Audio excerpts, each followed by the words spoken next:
Over 30 million homes in the U.S. were built with a deadly material. Its name, asbestos.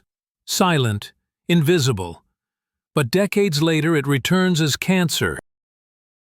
In the mid-20th century, it was promoted as a miracle material. Fire-resistant, cheap, insulating.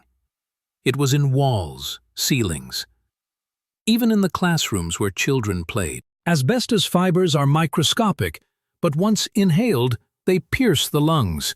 The body can't expel them. They stay there for years in silence. Then, slowly, they damage the cells. Decades later, the picture emerges. Lung cancer.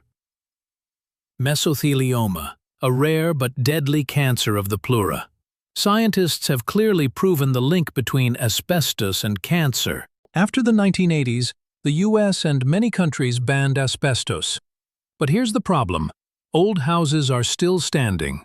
Every renovation, every broken wall can release new fibers into the air.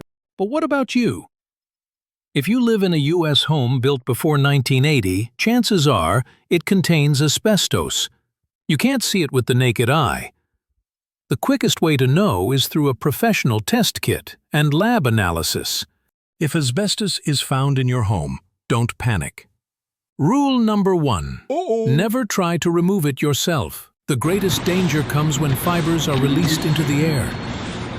The right step is to call a licensed asbestos removal team to handle it safely.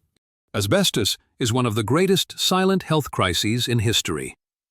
Understanding its cancer risk is essential for protection. Stay with science. Stay with truth.